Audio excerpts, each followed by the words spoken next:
는 예수님의 모습을 여러 가지 모습이 많이 나타나는 모습입니다. 아마 이 모습을 보고 사도 요한은 굉장히 감동 감화가 됐을 거예요. 왜냐하면 예수님이 살아계실 때는 항상 깨제제하고 다녔었는데, 근데 여기에 나타나는 예수님은 정말 예를 든다면 여기 지금 발에 끌리는 옷을 입고 금띠를 띠고, 이것은 다 이 제사장 왕과 같은 모습이거든요. 그러니까 예수님은 제사장 중에 정말 제사장 왕 같은 모습으로 이렇게 나타나시니까 얼마나 감동 감화가 됐겠어요. 아, 정말 예수님이 저 세상에서는 정말 왕 중에 왕이었구나, 이제 이런 생각을 하지 않겠어요? 자, 여기서 몸을 돌이켜 나에게 말하는 음성을 예수님이 이제 불렀겠죠. 근데 몸을 돌이켜서 나의 음성을 알아보려고 돌이킬 때 일곱 촛대를 보았는데, 교회 공동체에 일곱 촛대를 보았는데, 요거부터는 이제 이건 잘못했는데, 교회 공동체 중심에 계시다. 그러니까 우리가 이걸 보면서 우리도 하나님의 음성을 들으면서 되돌아봐야 되죠. 그건 이런 내용들을 우리가 생각해 볼 수 있는 겁니다. 이게 사도 요한의 내용, 예수님이 말씀이지만은 이거는 다 우리 각자에게 하신 말씀일 수도 있는 거죠. 또 그 교회 공동체 사람에게 하는 말씀이죠. 그걸 대신 대표로 듣는 거잖아요. 근데 그 음성을 듣고 거기를 알아보려고 돌이켜요. 그러니까 이런 것은 우리가 어떤 생각을 하는 거예요? 우리가 하나님의 이 말씀을 이렇게 들으면서 나의 삶을 돌이켜 봐야 되는 거죠. 내 삶이 어떠했는가. 그런 내용을 우리는 다 가져야 되는 겁니다, 사실은. 그래서 하나님의 말씀을 통해서 나의 삶을 돌아보는 그런 생각을 우리가 해야 되는 겁니다.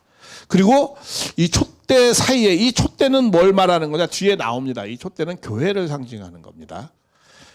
왜냐하면 촛대라는 게, 초라는 게 뭐예요? 초는 이게 불을 밝히잖아요. 그렇죠? 불을. 그러니까 교회는 말씀의 불을 밝히는 곳이거든요. 그래서 이 촛대는 교회를 상징하는 겁니다. 우리 빈센트 고의 그것도 보면 아주 광산의 어둠 가운데 이렇게 불빛이 조금만 있잖아요. 교회의 불빛이 나는 그런 그림 있잖아요. 교회가 그런 어두움을 밝히는 그런 걸 상징하는 거죠. 왜냐하면 고가 이제 그분도 이제 목사가 되려고 했는데 자기는 그런 쪽에는 좀 아니다 싶어서 이제 그림을 많이 그리게 됐잖아요. 그래서 굉장히 목사가 되어가지고 빈민가에 가가지고 열심히 목회도 하고 그렇게 하려고 했는데 참 거의 성공은 잘 못했죠. 그러나 화가로 이렇게 전환을 하죠. 자, 근데 이렇게 촛대 사이에 인자 같은 이가, 그거는 뭐냐면 교회 사이에 인자 같은 이가, 이건 예수님을 말하는 거죠. 말씀하는 건데, 그러니까 모든 교회를 다 주관하신다, 이런 의미입니다. 교회를 주관하는 예수님이 발에 끌리는 옷을 입고, 그러니까 제사장 중에 제사장이시고 왕 중에 왕이신 예수님이 교회를 다 주관하시는데, 그의 머리털에 희귀와 흰털 양 같고 눈 같으며 눈은 불꽃 같고, 그러니까 모든 걸 다 감찰하시고, 빛난 주석 같고, 그러니까 모든 것을 다 이렇게 굳게 단단하게 주관하신다라는 거예요. 그래서 맑은 음소리, 이거는 진리의 말씀, 그리고 그의 오른손에 7별이 있고, 7별은 뭐예요? 이거는 교회에 있는 사명자들, 교회에 있는 사자, 천사, 이런 의미의 내용이 있습니다. 그 뒤에 말씀을 할 거예요. 그 오른손이란 거, 왜 왼손에 안 하고 오른손을 했는가? 오른손은 어떤 권위를 상징하는 겁니다. 그런 입장에서 권위를 갖고 7별이 있고, 그의 입에서 좌우의 날선 검, 이거 말씀이죠. 말씀이 있고, 얼굴은 해같이 힘있게 비치는 것 같더라. 이 내용들이 나중에 이 뒤에 이제 이게 1장이잖아요. 2장, 3장에는 7교회가 나와요. 7교회가 나오는데, 7교회에 나타난, 7교회 하나하나 나타났을 때 이 모습이 또 이게 반복됩니다. 예를 들면 에베소 교회는 이렇게 나왔다고, 또 서머나 교회는 죽은 자가 다시 살아난 모습으로 나타나고, 또 버가모 교회는 이게 좌우의 날성검을 갖고 나타나고, 이런 거. 그러니까 이제 그런 거는 뭐예요? 말씀을 정확히 하라. 그러니까 어떤 그 나타나는 모습이 메시지가 있는 거예요. 우리 이런 거 있죠. 등산 갈 때는 등산복 입고 가지 양복 입고 가지 않잖아요. 그거는 등산 간다는 건 뭐야? 아, 내가 이제 등산 간다는 메시지가 있는 거잖아요. 그러니까 이 옷이 다 그런 메시지가 있는 겁니다. 우리 예를 들면 박근혜 대통령이 중국을 갈 때는 또 뭐 어떤 좀 노란색을 좀 입고, 그들은 이제 노란색을 좋아하니까 같이 친근감을 하기 위해서, 또 어떨 때는 뭐 회담할 때는 어떤 사람은 이제 뭐 베이지색, 뭐 요런 색 비슷한 거 이렇게 입고 나와요. 왜? 그거는 평화를, 화해를 상징하거든요. 그러니까 부드러움. 그래서 그런 옷을 입고 나타나기도 하고 그러잖아요. 그런 거와 마찬가지로 예수님도 이렇게 나타나는 모습이 그 모습 자체에 메시지가 있는 거예요. 그래서 이것이 나중에 7교회에 나타난 모습이 이런 여러 각각의 모습이 다 나옵니다. 그런데 그 교회에 어떤 메시지가 있어요. 그런 내용으로 나타납니다. 자, 그래서 어쨌든 이렇게 이러한 모습을 갖고 예수님이 휘황찬란한 모습으로 나타나는 모습이 있습니다. 이거는 7교회 할 때 좀 더 또 자세하게 말씀을 드리겠습니다. 그래서 이제 내가 볼 때 그의 발 앞에 엎드려졌어요. 철저하게 하나님 앞에 어떻게 돼요? 자기를 낮추는 거죠. 예수님 앞에 자기를 철저하게 낮추는 거예요. 철저하게. 그래서 오른손을 내게 얻고 두려워 말 나는 처음이요 마지막이니, 이게 꼭 누구와 같이 말씀을 하는 거예요? 하나님 같이 말씀을 하죠. 나는 처음이요 마지막이지. 이건 하나님이 하시는 말씀이잖아요.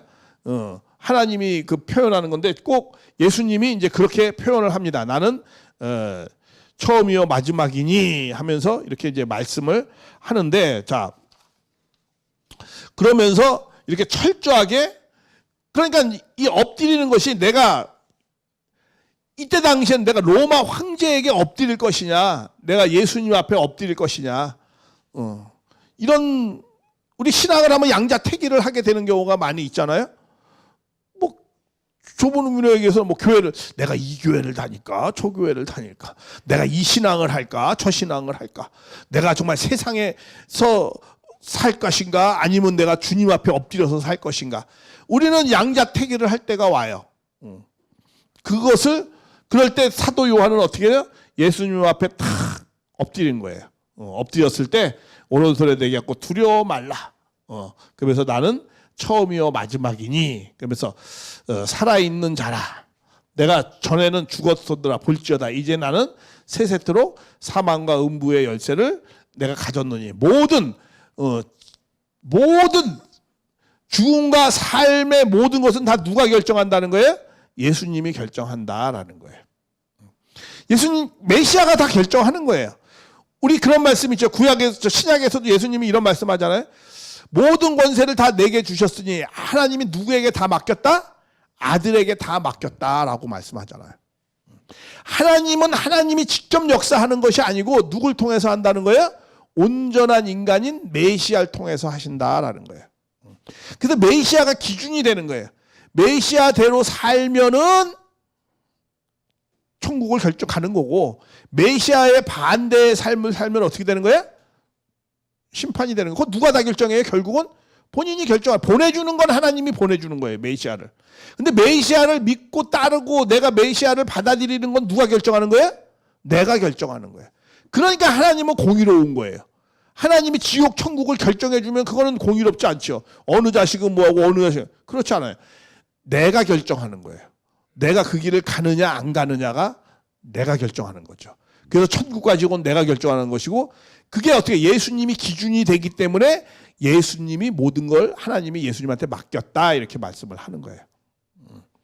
왜? 우리는 스스로 우리의 삶을 알 수가 없어요. 타락한 인간이 하나님을 알 수 있어요? 무형의 하나님, 타락한 인간이 무형의 하나님을 알 수 있어요? 없어요. 그러니까 유형으로 나타나야만이 알 수 있어요. 아, 하나님이 저러실 분이라면, 저런 삶을 산다면, 아, 하나님은 저렇게 우리에게 사랑을 표시했고, 아, 저런 말씀이라면 저게 진리의 말씀이구나 라고 유형에 나타난 온전한 인간을 보고 아는 거죠. 저도 마찬가지죠. 제가 이 말씀을 알고 하나님의 뜻이 이렇고 하나님의 섭리를 이렇게 펼치시는 것이고 이런 것을 내가 하나님한테 직접 들어서 아는 겁니까? 아니죠. 메시아를 통해서 아는 거죠. 그러니까 내가 스스로 알 수 없어요. 내가 나 자신에 대해서 몰랐죠. 나는 어떤 존재냐? 나는 왜 태어났느냐? 나는 사랑 때문에 태어났고 내가 뭘 이루고 살아야 된다. 사랑의 완성을 이루고 살아야 된다. 그럼 사랑의 완성을 어떻게 이루느냐? 이러이러한 인생길을 갈 때 내가 사랑의 완성을 이루고 성령의 열매를 내가 맺는 것이다. 그걸 누굴 통해서 아는 거예요? 메시아를 통해서 아는 거죠. 내가 스스로 나올 수가 없어요. 죄라는 게 뭡니까? 죄라는 거는요. 빗나갔다라는 거예요. 빗나갔다. 뭐에 빗나갔다? 하마트리아라고 그래요. 관역을 빗나갔다는 거야. 관역. 우리가 원래 여기 이렇게 활을 쏘면 관역으로 갖다 이렇게 가야 되잖아요. 근데 이 활이 어떻게 관역을 이렇게 빗나갔다는 거예요. 그러니까 우리는 우리의 인생길을 이렇게 잘 가서 인생의 목적을 이루어야 되는데 요 관역에 딱 우리 목적을 이루어야 돼. 이게 어떻게 이 삶이 이렇게 빗나가게 됐다는 거야. 왜? 하나님을 알아야만, 인간은 하나님을 알아야만이 나를 알 수 있거든요. 근데 하나님하고 관계가 끊어니까 나를 모르니까 나는 어떻게 돼요? 자동적으로 빗나가는 삶을 살게 되었다라는 거예요. 나는 내 본래 인생에 빗나가는 삶을 살게 되었다라는 거예요. 그래서 나는 그것을 하려면 혼자서 나올 수가 없다는, 꼭 그런 거죠. 늪에 빠진 거야. 늪에 빠졌을 때 혼자서 나올 수 있어요? 나오려고 하면 할수록 더 늪으로 들어가요. 이게 우리 인생사라는 거예요. 그거는 뭐야? 늪 바깥에 있는 사람이 나무를 이렇게 던져줘야지 그걸 잡아야 나올 수 있는 거야. 땡겨줘야. 그게 바로 뭐야? 늪 바깥에 있는 사람, 물 바깥에 있는 사람이 누구라는 거야? 그게 메시아라는 거예요. 우리는 사망 가운데 있지 않은 사람, 죄 가운데 있지 않은 사람, 그거 던져주는 거야. 그걸 잡고 내가 나와야만이 내 빗나가는 인생에서 어떻게 돼요? 올바른 인생으로 방향을 틀어갈 수 있다라는 거예요. 내 스스로 나올 수 없다는 거예요. 그것은 하늘이 보낸 자만이 안다라는 거예요. 타락한 인간 속에서는 하나님을 빼고는 그것을 찾을 길이 없다는 거예요. 그러니까는 철학이 우리에게 많은 생각을 가져다 주지만 그 철학이 우리에게 큰 짐을 안겨준 것도 사실이거든요. 그러니까 철학은 인간이 어떻게 하면 올바로 살 것인가라는 것을 생각하는 것이지 거기에 답이 있는 건 아니에요. 답은 어디에 있어요? 하나님 안에 있는 거죠. 그러니까 하나님의 창조 목적과 창조 원리를 가르쳐 주는 것에 내 인생의 목적과 살아가는 법이 있는 거예요. 그걸 가르쳐 주러 오는 거예요. 그러니까 왜 나 자신에 대한 무지가 있느냐? 왜 내가 나를 모르느냐? 그거는 누구를 모르기 때문에요? 하나님을 모르기 때문에 나를 모르는 거예요. 그래서 하나님을 아는 만큼 나를 알게 되는 거예요. 그래서 진짜 똑똑한 철학자는 그런 걸 생각해요. 그래서 키에르케고르가 그런 거 하잖아요. 내가 죽음에 이르는 이것을 헤어나올 수 있는 것은 한 가지 방법밖에 없다는 거야. 알고 보니까 아무리 생각해도 그건 뭐야? 하나님 앞에 내가 서야 된다는 거예요. 그래야만이 길이 있다는 거예요. 그런 얘기를 하잖아요. 결국은. 그래서 우리는 엎드렸어요. 내가 하나님 앞에 내가 엎드려서 갈 것이냐, 내 주장대로의 삶을 살 것이냐, 내가 세상의 가치관대로 살 것이냐, 아니면 하나님의 내가 말씀 앞에 내가 굴복해서 갈 것이냐. 양자택일 하는 거예요, 사실. 그래서 그런 내용을 갖고 있습니다. 그래서 살아있는 자를 나는 죽어야 돼. 이제는 세세토록 해서 모든 것에, 사망과 모든 음부의 그런 모든 것에 열쇠라는 거예요. 내가 킬은 내가 갖고 있다는 거예요. 메시아가 키를 갖고 있어요. 그런 내용들을 우리가 좀 잘 깨달아야 되겠습니다.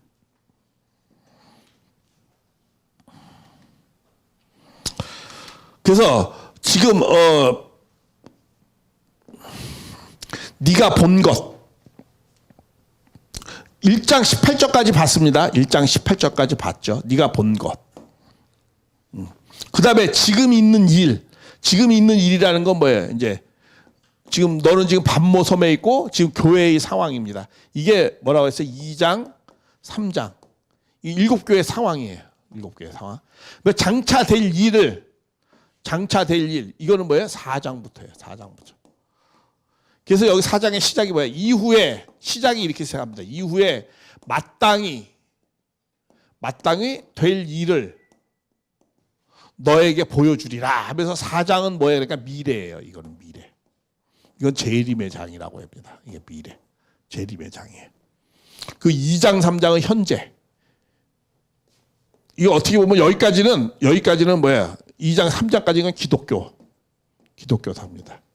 이거는 뭐예요? 이건 재림의 사. 재림 역사를 얘기하는 겁니다.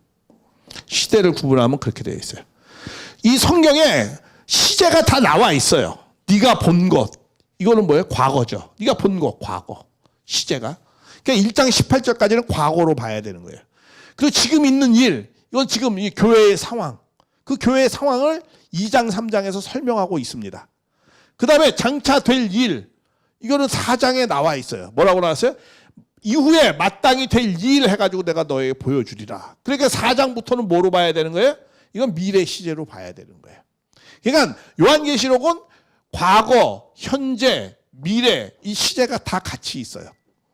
제가 이것을 왜 말씀하냐면은 어떤 과거학자들은 역사를 다 이 요한계시록은 로마 시대의 사람한테 쓴 거니까 이건 다 로마 시대의 이야기다. 말씀이다. 이렇게 생각하는 사람이 있어요. 과거사로 다. 그럼 과거사의 내용이라고 그러면 우리가 이거 읽어볼 필요가 없죠. 뭐 또. 그렇잖아요. 그 다음에 또 이제 신천지는 모든 걸 다 미래로 봐요. 1장부터 시작해서 전부 22장까지. 근데 분명히 여기 나오잖아요. 이 성경 자체가 시제를 말씀해주고 있거든요. 이거는 네가 본 거 1장 18절까지예요. 그 다음에 지금 있는 일 7교회 이거 2장 3장 장차 될 일 과거 현재 미래 이렇게 시제가 나와 있어요. 그러니까 이거는 그 시제가 성경에서 말씀하는 대로 봐야 되는 거죠. 이걸 전부 다 미래로 보면 안 되는 거예요. 미래로 보는 사람은 어떠한 폐단의 문제가 있느냐면 미래로 보는 사람 다 미래 거니까 이걸 다 상징이다 이렇게 해가지고 자기 입맛에 마음대로 풀어요. 이거를 다 미래인 거니까 미래니까 다 상징적인 거로 보는 거야 그냥. 왜? 현재 건 실체적인 것이 아니라고 생각한 거니까. 다 미래 거니까. 그러니까 그것도 잘못되었다라는 거야. 요한계시록 가르쳐 준 대로 보라는 거야. 네가 본 거, 지금 있는 일, 그리고 장차 될 일. 이렇게 시제를 말씀하고 있는데 이 시제에 따라서 성경대로 가르쳐 준 대로 봐야죠. 그래서 그렇게 봐야 됩니다. 그래서 여기 나오죠. 밑에 네가 본 것 1장 그리고 2장 3장 현재 이거 4장부터 22장까지 미래의 시제 이렇게 과거 현재 미래가 다 들어있는 시제로 우리가 봐야 됩니다.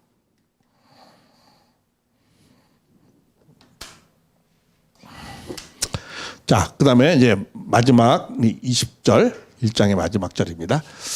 자,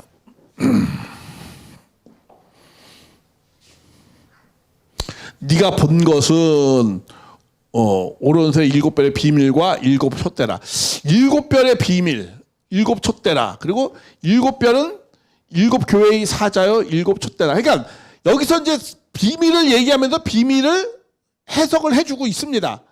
7별의 비밀은 뭐라고 했어요? 교회의 사자다 이렇게 얘기하고 있어요. 그렇죠? 교회의 사자요. 그 다음에 7촛대도 비밀이거든 사실. 7촛대는 뭐야? 7교회라. 촛대는 교회거든요. 이렇게 해석을 해주고 있어요. 그러면서 이 7교회에 대해서 이제 2장, 3장에 이 7개의 비밀에 대해서 자세하게 설명합니다. 그러니까 이거는 굉장히 이 7교회가 굉장히 중요한 메시지를 담고 있는 거예요. 이걸 비밀이라고 하면서 굳이 뒤에서 다 이 2장이나 할애해가지고 이걸 다 설명하고 있거든요. 그럼 이게 무엇을 말씀하는 것인지 그거는 이제 조금 이따 할 거고 이거 먼저. 그래서 오른손의 7별의 비밀. 7별은 뭐야? 7촛대니라. 7별의 비밀과 7금촛대라. 그러면서 7별은 7교회다. 교회의 뭐라고 했어요? 교회의 사자라고 했어요. 그러면 사자는 어떠한 걸 말하는 거냐? 사자는 말 그대로 이렇게 쓰죠. 사자. 네. 이 사자는 천사라고도 할 때 사자라고도 합니다. 그런데 또 사명자, 어떤 사명자를 할 때 사자라고도 해요. 옛날에는 2000년 전에는 교회에는 다 교회를 지키는 천사가 있다고 믿었어요. 천사 숭배 사상이 있었기 때문에. 그래서 그 사자를 천사라고 해석하는 데도 많이 있어요. 그러나 또 그 이 사자는 또 어떠한, 이사야 같은 사람도 사자야. 내가 앞에 내가 사자를 보낼지니 그가 아비의 마음을 자식을 잘, 그 사자는 뭐예요? 선지자를 얘기하잖아요. 그럴 때도 선지자라고도 표현도 할 수 있어요. 그 어쨌든 분명한 거는 뭐냐면은 그 교회를 담당하고 교회를 보호하는 사람이다. 보호하는 존재. 뭐 천사든 아니면 사명자든 교회를, 그러니까 우리도 그런 거 있잖아요. 교회에 있으면 교회에 어떤 지키는 자가 있잖아요. 뭐 사명자일 수도 있고 목회자일 수도 있고 또 영적으로 보면 천사일 수도 있습니다. 예, 그런 각 교회는 그런 존재가 있다라는 거야. 그리고 근데 그들은 다 누구에게 주관되어져 있다는 거예요? 예수님 손 안에 다 있다 이렇게 말씀하는 거예요. 그러면서 일곱도 촛대는 교회다라고 했습니다. 내가 이걸 왜 좀 강조하는 게 있냐면 일곱 교회를 신천지 얘기를 안 할 수가 없는데 이게 비교해서 생각하면 잘 이해할 수 있어요. 신천지는 일곱 교회를 일곱 사람이라고 그래요. 일곱 사람이 어떤 사람이냐 하면은 이만희 총회장하고 같이 그 활동했던 사람이야. 근데 이 사람들이 다 배반을 했다는 거야, 예수님을. 그리고 자기만 배반하지 않았다는 거예요. 그래서 자기는 이게 첫째 장막 사람이라는 거야. 이게 자기가 두 번째 장막을 자기가 만들었다는 거예요. 이 사람들이 다 배도했기 때문에. 그래서 일곱 교회를 일곱 사람이라고 해석해요. 근데 이거는 자기 입맛대로 마음대로 해석하는 거예요. 이건 절대로 틀린 해석입니다. 그리고 일곱 사람, 일곱 개 다 배도했다는 거야. 이거는 다 배반했다는 거야. 근데 절대 그러지 않았어요. 여기서 배반하지 않은 교회가 두 개가 있습니다. 성서에 나와요. 하나는 서머나 교회, 하나는 빌라델비아 교회. 일곱 개 중에서 두 개의 교회는 배도하지 않았어요. 배반한 것이 없어. 하나님한테 칭찬만 받았어요. 전부. 그러니까 이걸 100번 양보해서 100번 이걸 자꾸 사람이라고 해석하거든요. 근데 그거는 교회와 성전이라는 개념이 없기 때문에 그러는 거예요. 교회라는 거는 어떤 의미가 있느냐면 교회는 에클레시아라고 그래요. 원래 그 헬라어로는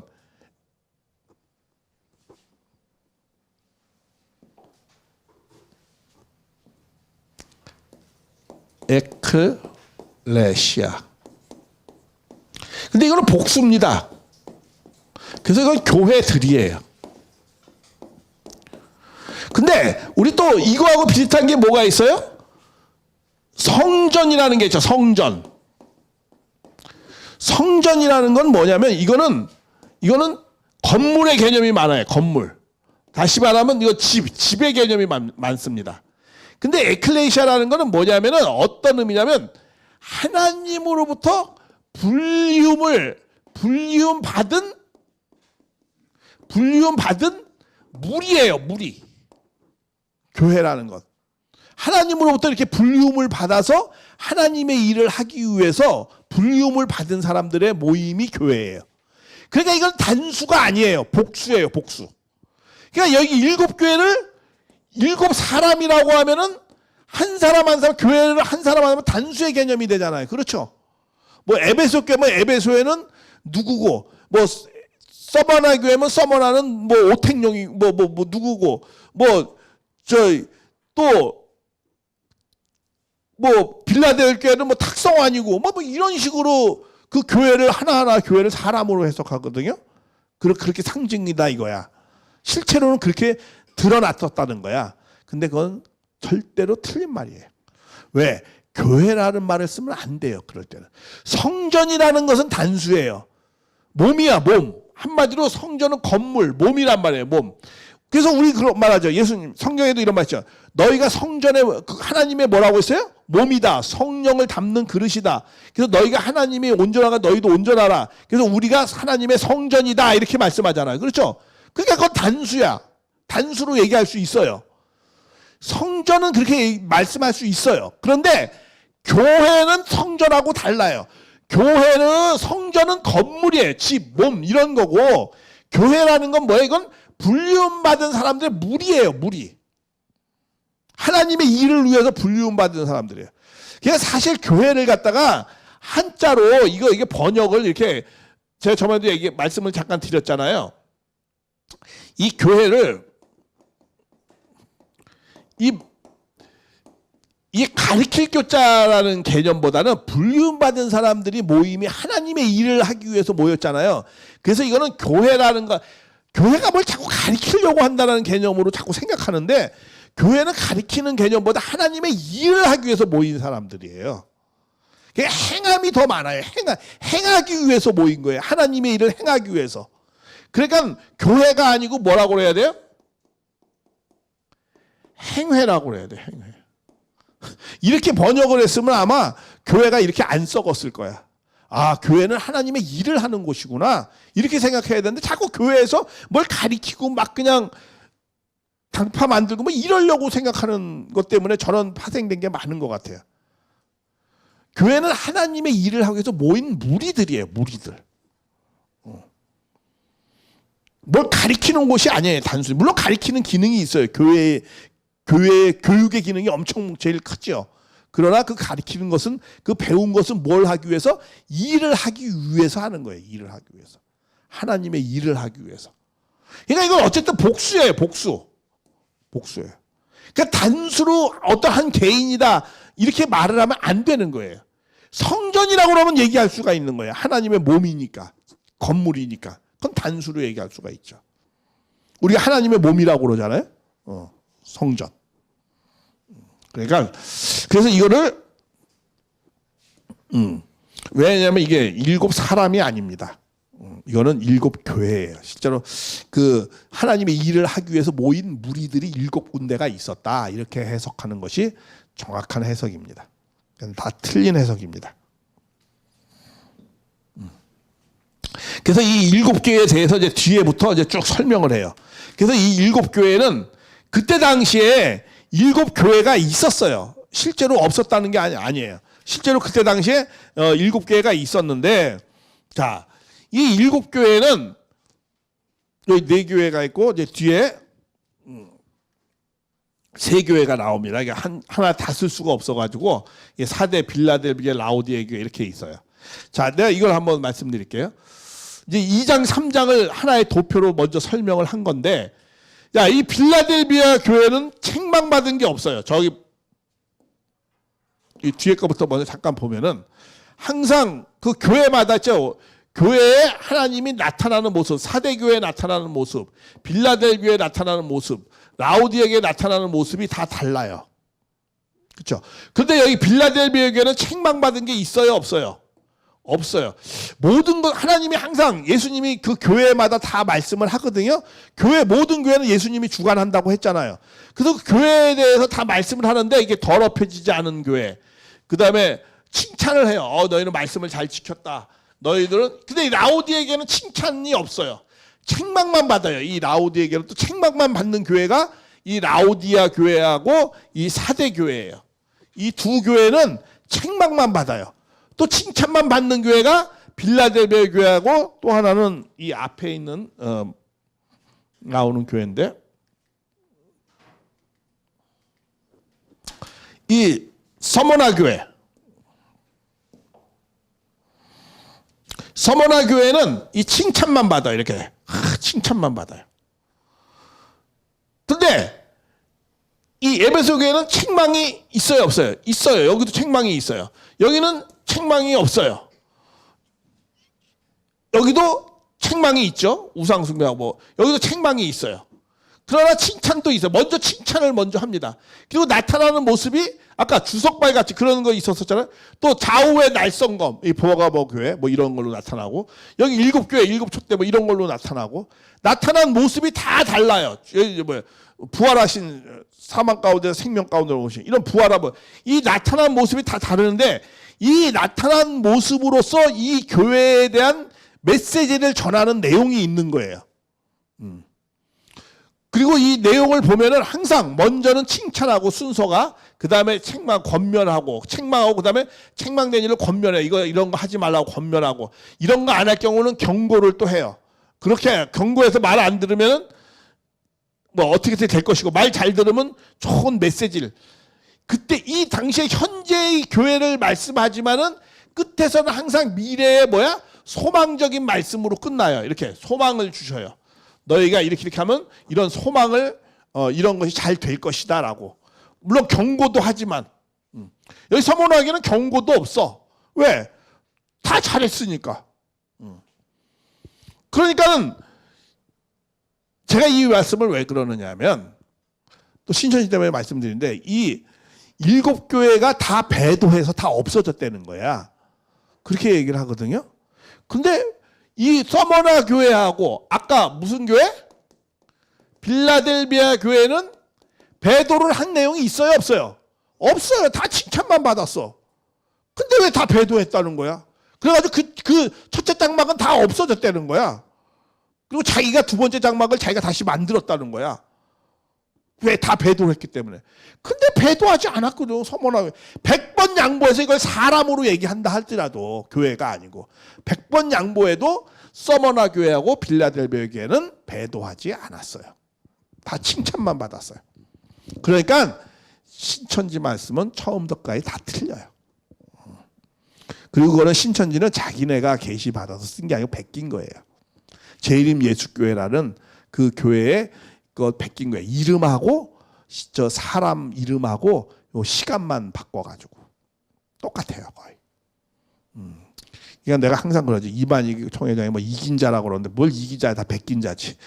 앞에 부분은 우리 원리 거 좀 베끼고, 계시록 거는 또 저 그 재림 예수교회라고 거 베끼고, 다 베낀 자라고 내가 놀려주기도 하는데, 그래도 그 사람들은 끝까지 믿어. 그러니까 뭘 이렇게 책 같은 걸 내가 이렇게 보여주잖아요. 활자도 보여줘도 안 믿어. 그러니까 왜 안 믿는? 그러니까 그거는 어떤 사람이 상식이 없는 사람이에요. 상식이 없는 사람하고 대화하면 어떤 게 되는 줄 아세요? 결론이 안 나요. 그래서 신천지하고는 항상 결론이 안 나. 상식이 없는 사람하고는 대화하면 결론이 안 나요. 상식적 대화를 해 어떤 합의점을 찾을 수가 있잖아요. 근데 상식이 없는 사람은 대화가 안 되는 거예요. 그게 맹목이 되면 상식이 없어지는 거예요, 사람이. 그게 참 맹목적인 거 조심해야 돼요. 그러기 위해서는 우리는 내가 알고 있는 것에 대해서 의심해야 돼. 의심은 좀 과한 편이, 의문을 가져야 돼. 그렇죠? 내가 알고 있는 것에 질문해야 돼요. 내가 정말 제대로 알고 있는가? 내 삶에 대해서도 질문해야 되죠. 내가 막 이렇게 가고 있는 거에서 내가 돌아봐야 돼요.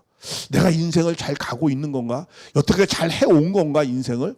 내가 믿는 게 정말 잘 믿고 가고 있는 건가? 끊임없이 의문을 가져야 돼요. 그래야 내가 올바른 진리의 길을 갈 수 있어요. 그런 사람이 진리의 사도라고 하는 거예요. 그런 사람은 어디 함부로 맹목적이지 않아요. 그렇지 않는가요? 그래서 우리는 끝까지 항상 이런 걸 보면 잘 고민하고 생각해야 돼요. 분명히 배도한 거 없는데 왜 배도했다고 그래? 그래도 그렇게 막 믿어. 대화가 안 되는 거야. 상식이 없는 거지. 활자에 나와 있는데도 안 믿어. 그거 왜 그런지 알아? 자기가 믿고 싶은 것만 믿고 싶은 거야, 그냥. 사람은 다 그렇잖아요. 그렇죠? 자기가 믿고 싶은 것만 믿잖아요. 자기가 듣고 싶은 것만 듣잖아. 우리하고 누구하고 막 대화했는데도 어떻게 하면 그 사람 말하고 깜빡 잊어. 왜 그래? 내가 듣고 싶은 것만 들었으니까. 가끔 저도 그러거든요. 아, 내가 너 그 얘기했잖아. 너 그거 몰라. 그런 얘기 했냐? 왜? 내가 듣고 싶은 것만 들은 거야. 그러니까 참 우리가 조심해야 되는데. 자, 그래서 약간 이렇게 일곱 교회가 이제 쭉 나오는데, 근데 이 일곱 교회는 그때 당시에 일곱 교회만 있는 거는 아니었어요. 에베소 교회에 그 옆에도 교회가 많이 있었어요. 2개가 있었고 또 서머나 교회도 그 옆에가 또 있었어요. 교회가. 근데 왜 7교회만을 대표로 해서 쓴 거예요? 한 15개 정도 있었던 것 같아요. 그때 이 7교회가 어디 있었냐면 이렇게 여기 터키, 소아시아 터키에 이렇게 7개가 있었던 거거든요. 근데 여기에 이렇게 7개만 있었던 것이 아니고 여기도 있었고 여기도 있었고 여기 옆에도 있었고 이렇게 있었어요.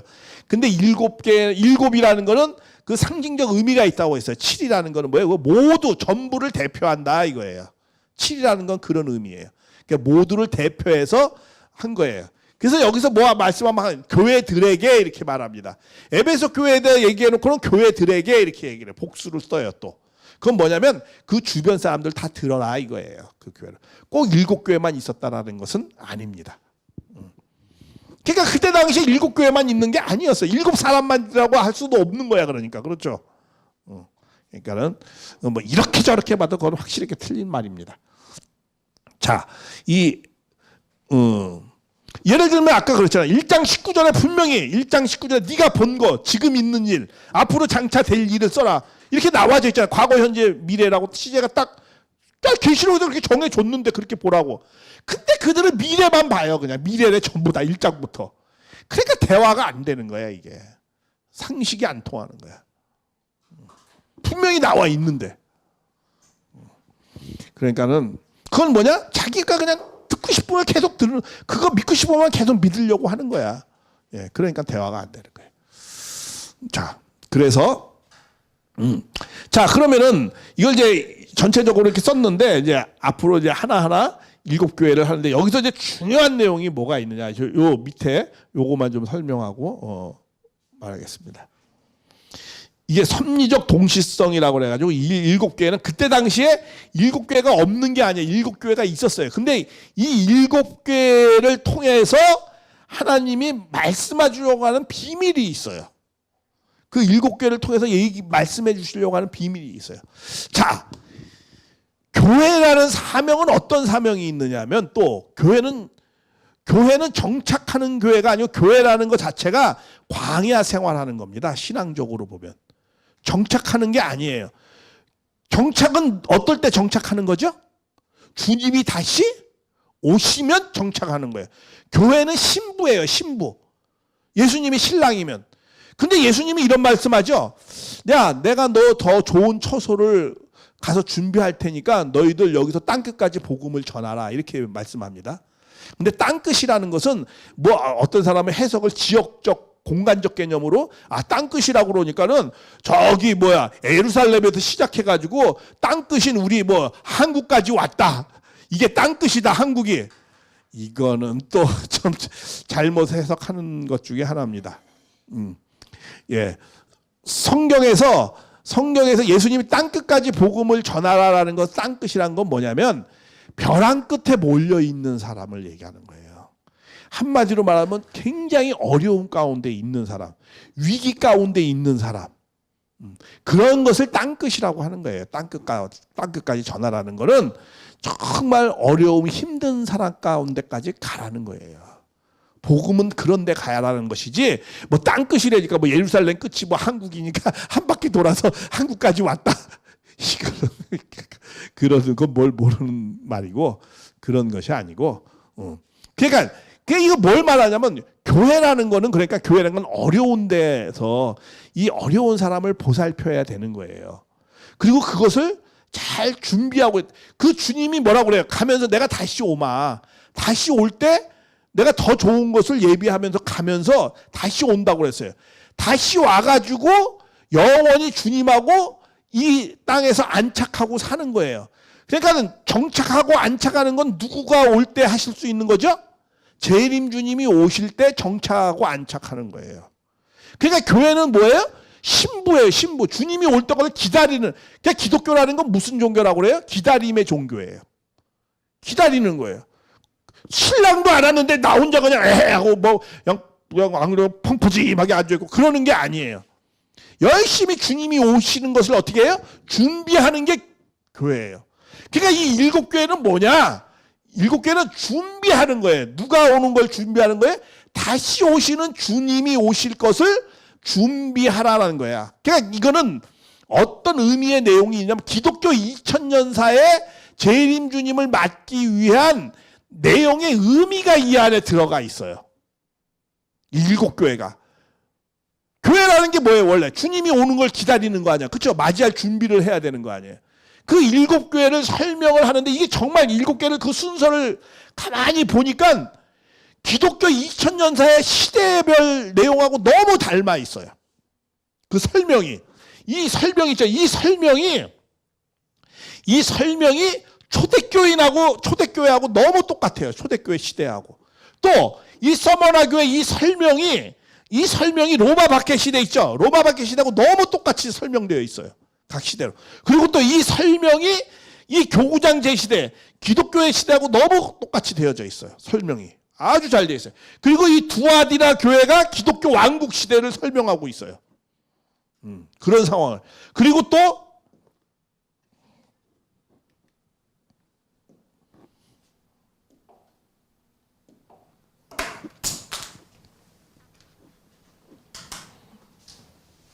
이 에베소 교회 있잖아요. 이 에베소 교회는 아이고 이거 잘못했네.